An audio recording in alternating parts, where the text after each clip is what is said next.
Voting is the Business House motion as on the order paper. As many of that opinion say aye. Aye. The contrary no. The ayes have it. The ayes have it.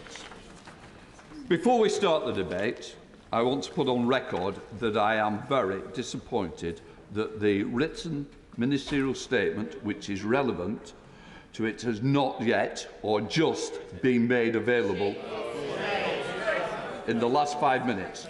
Such statements should be made available whenever possible at 9:30 a.m. when they are relevant to the debate like today. It is doubly important that they are available in good time.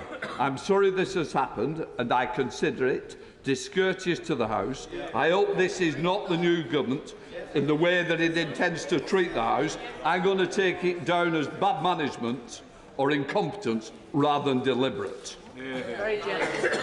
Right, we now come to the general debate on UK energy costs. Before I call the Prime Minister to open the debate, I would like to point... Just a minute. I don't think that's the day today after the way this House has been treated. I'm defending you as the backbenchers. I expect a little bit more decorum at this stage. Before I call the Prime Minister to open the debate, I would like to point out the British Sign Language interpretation of the opening speech in the debate is available to watch on Parliament Live TV. I now call the Prime Minister. Mr. Speaker, I beg to move the motion.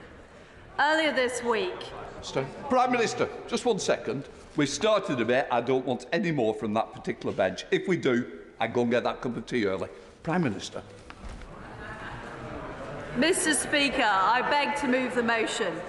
Earlier this week, I promised I would deal with the soaring energy prices faced by families and businesses across the UK. And today I am delivering on that promise. This government is moving immediately to introduce a new energy price guarantee that will give people certainty on energy bills.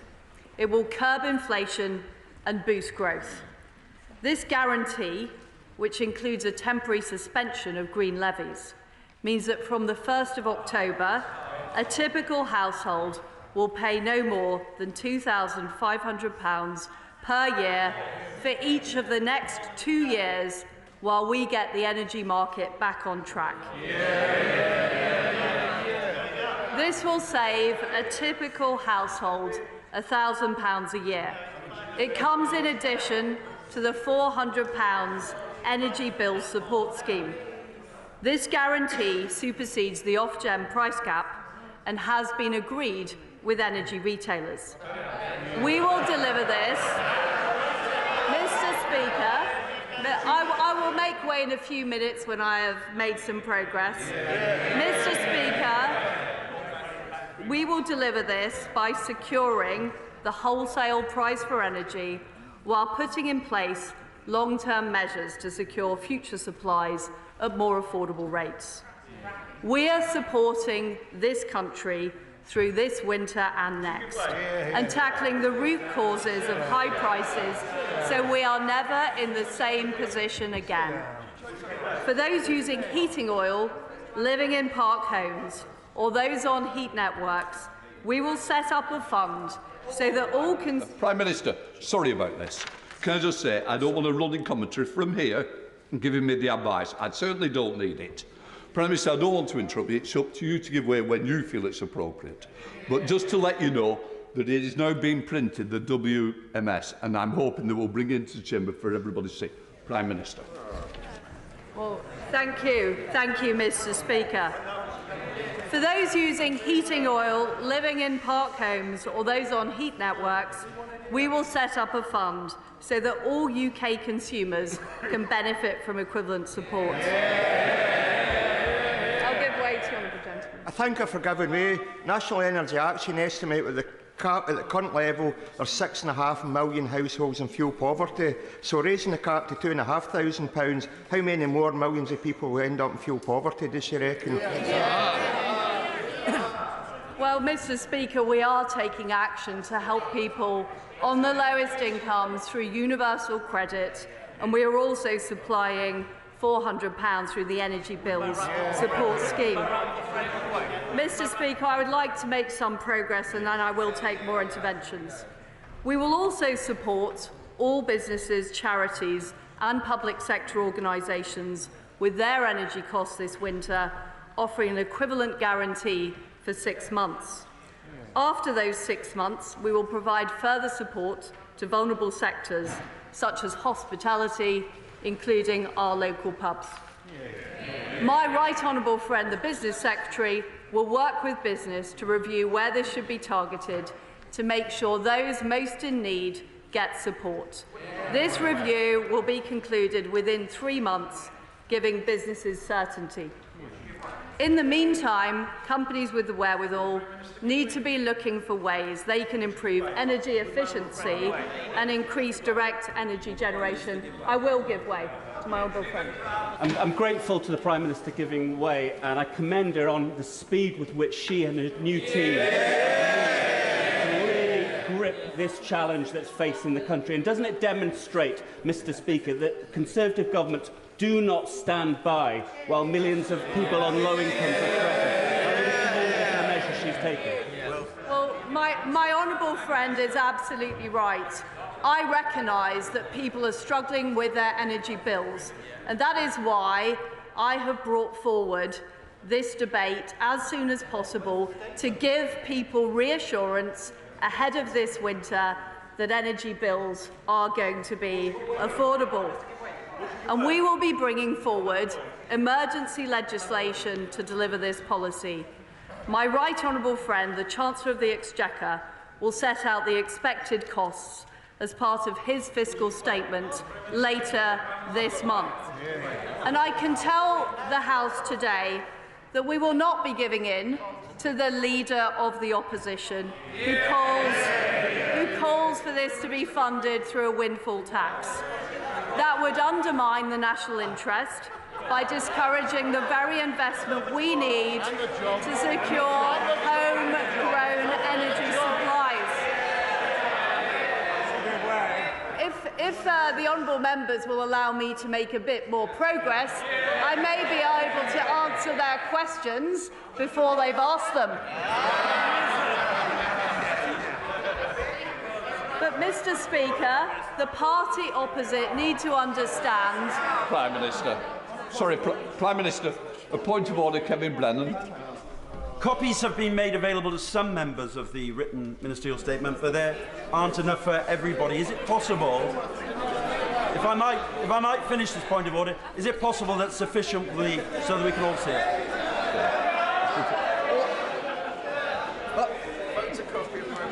As we both know, it's not a point of order, but it's certainly a clarification that they're now coming out and we're printing them as fast as possible to make sure all members have the ability to read it. It is with great disappointment, but that's a matter of fact. Prime Minister. Prime Minister. Instead of that approach, we are taking an approach which is pro-growth, pro-business, and pro the investment we need for our country's energy security. I will give way. Very grateful to the Prime Minister. Does she agree that we are too short of energy but have plenty of taxes? And does she agree that if we had an oversupply of taxes, as the party opposite wants, we'd have less supply of the things we were taxing?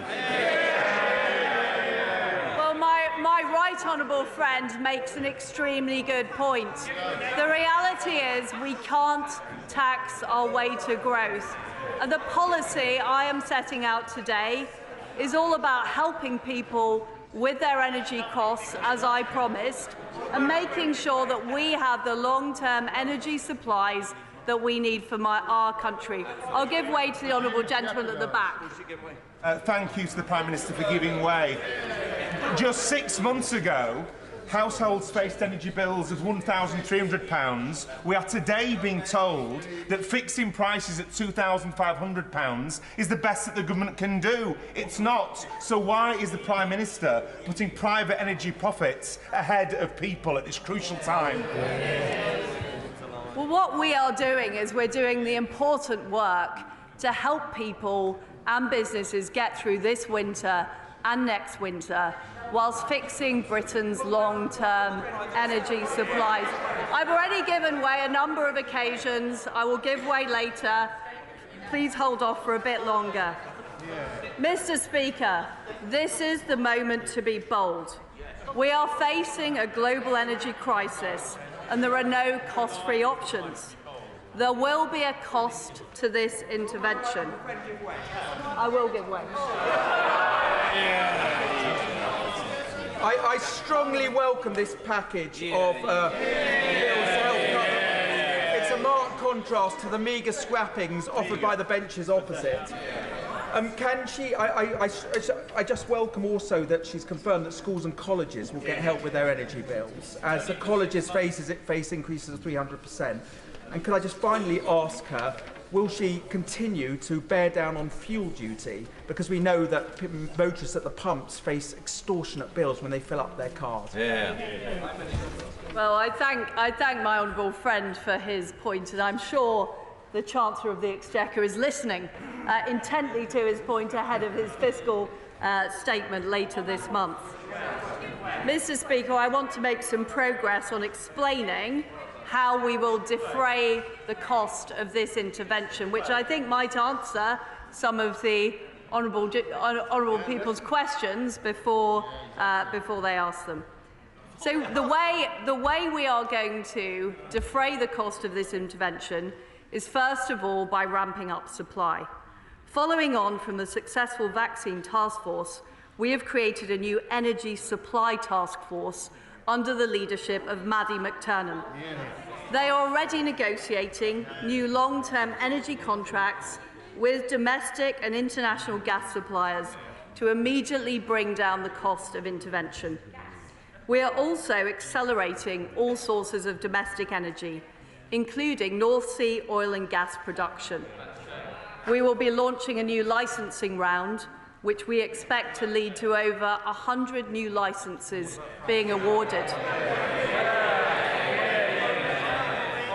And we will speed up our deployment of all clean and renewable technologies, including hydrogen, solar, carbon capture and storage, and wind, where we are already a world leader in offshore generation. Renewable and nuclear generators will move on to contracts for difference to end the situation where electricity prices are set by the marginal price of gas. This will mean that generators are receiving a fair price reflecting their cost of production, further bringing down the cost of this intervention. I will give way to my honourable friend. I warmly welcome the immediate action announced by the Prime Minister on the cost of energy, which is really going to help families in the Pendle constituency and right across the United Kingdom. Next week in Parliament is Nuclear Week. So will she join with me in supporting the rollout of small modular reactors championed by Rolls-Royce, who have 2 sites in my constituency? We need this technology now, so will she go further and faster to drive forward the nuclear programme in this country? Well, my honourable friend is absolutely right. Small modular reactors are a very important part of our energy mix. They're produced here in the United Kingdom. They will help boost growth as well as boost our energy security. And secondly, I will take a few more interventions in a few minutes, but please let me make progress on my speech. Secondly, today's actions will deliver substantial benefits to our economy, boosting growth, which increases tax receipts and gives certainty to business. This intervention is expected to curb inflation by up to 5 percentage points, bringing a reduction in the cost of servicing government debt. Thirdly, I'm announcing today that with the Bank of England, we will set up a new scheme worth up to £40 billion to ensure that firms operating in the wholesale energy market have the liquidity they need to manage price volatility. This will stabilise the market and decrease the likelihood that energy retailers need our support, like they did last winter, by increasing supply, boosting the economy and increasing liquidity in the market. we will significantly reduce the cost to government of this intervention. I will give way.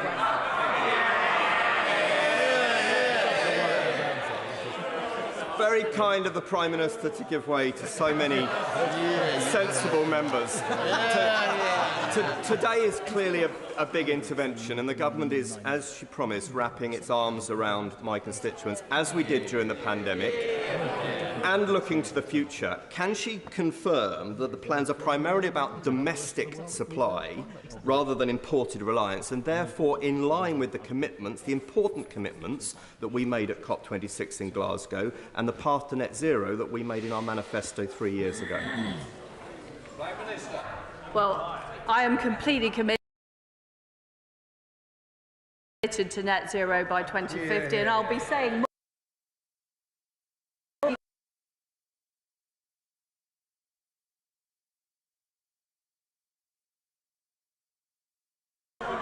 As well as dealing with the immediate situation we face, we are also dealing with the root causes. I'll give way to the honourable gentleman.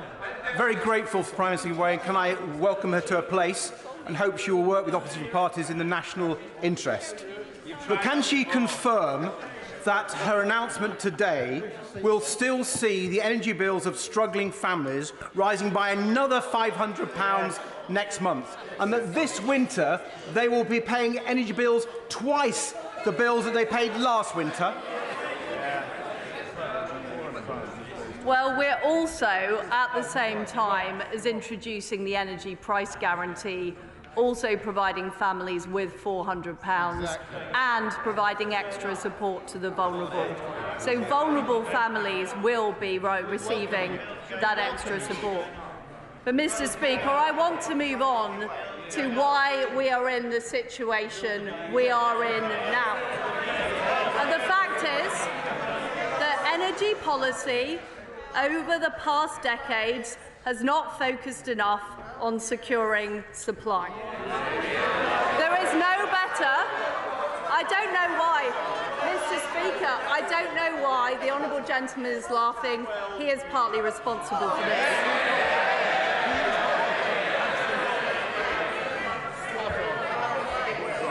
There is no better example than nuclear, where the UK has not built a single new nuclear reactor in 25 years. And it's not just about supply. The regulatory structures have failed, exposing the problems of having a price cap applied to retail but not to the wholesale market. All of this has left us vulnerable to volatile global markets and malign actors in an increasingly geopolitical world. And that is why Putin is exploiting this situation by weaponising energy supplies as part of his illegal war on Ukraine. I'll give way to the honourable gentleman. Would she accept that with 150 years' worth of gas under the ground in GB, it is absolute madness to turn our back on that resource at a time when people are facing huge energy bills? And could she also just explain to us how she intends to deliver the support which she's talking about in Northern Ireland? That's the people from Ireland. Well, I do agree with the honourable gentleman. I'm coming to the point about shale gas in a minute, but I can assure him that this policy will apply in Northern Ireland, and those benefits will be open to the people of Northern Ireland as part of the United Kingdom.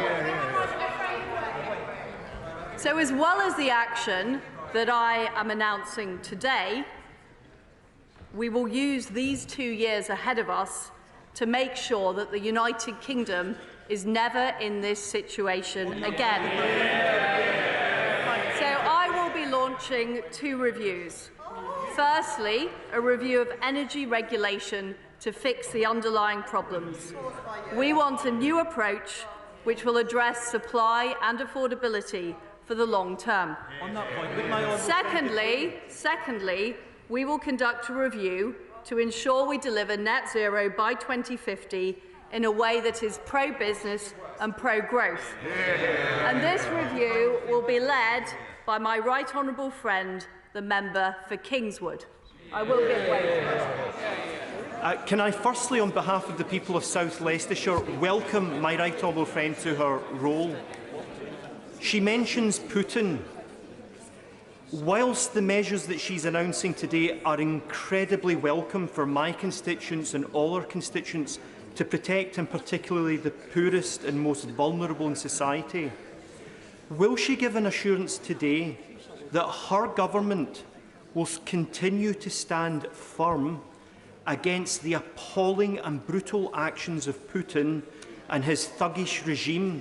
And will she tell the British people honestly that we are in for a difficult winter, notwithstanding the challenges that face us? Well, my honourable friend is right. The reason we are in this difficult situation is because of Putin's appalling war in Ukraine. But we do need to make sure that our energy supplies are more resilient and more secure, so we are never in this situation again, and we cannot be subject to global energy prices and the actions of dictators.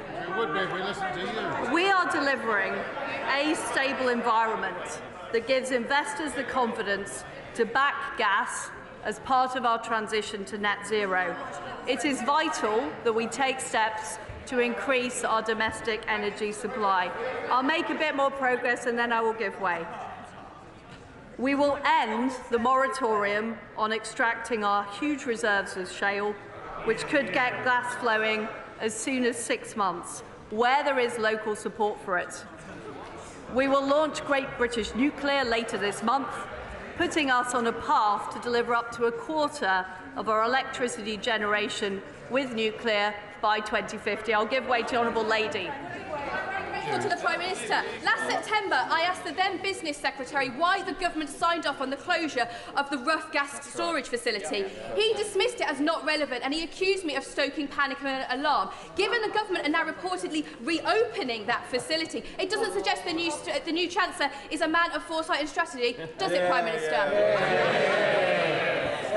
We are in a very, very difficult situation, and I am committed, as Prime Minister, to doing everything it takes to resolve this situation, to help people with their energy bills, and to make sure we have security of supply for the long term. I've already taken a lot of interventions. I need to make progress on this speech. As a result of these steps on shale and on nuclear, and the acceleration of renewables, I am today setting a new ambition for our country. Far from being dependent on the global energy market and the actions of malign actors, we will make sure that the UK is a net energy exporter by 2040. And my right honourable friend, the Business Secretary, will set out a plan in the next 2 months to make sure we achieve this. Mr. Speaker, I know that businesses and families are very concerned about how they will get through this winter. That is why I felt it was important to act urgently to provide immediate help and support, as well as setting out our plan about how we are going to secure the UK's future energy supplies. This is part of my vision for rebuilding our economy. Secure energy supply is vital to growth and prosperity, yet it has been ignored for too long. I will end the UK's short-termist approach to energy security and supply once and for all.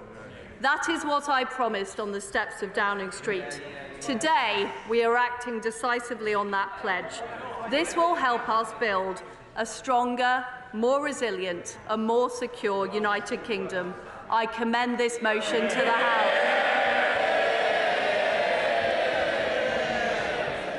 There's a lot of members who wish to get in, so think of others after we've got through the front benches. I now come to the Leader of the Opposition, Keir Starmer. Thank you, Mr. Speaker, and can I thank the Prime Minister for advance sight of her opening speech. We're in the middle of a national emergency. People are really scared, and families don't know if they can warm their homes this winter, and businesses ask if they can keep the lights on. That is why the Labour Party spent the summer fighting for a price freeze, so that no household would pay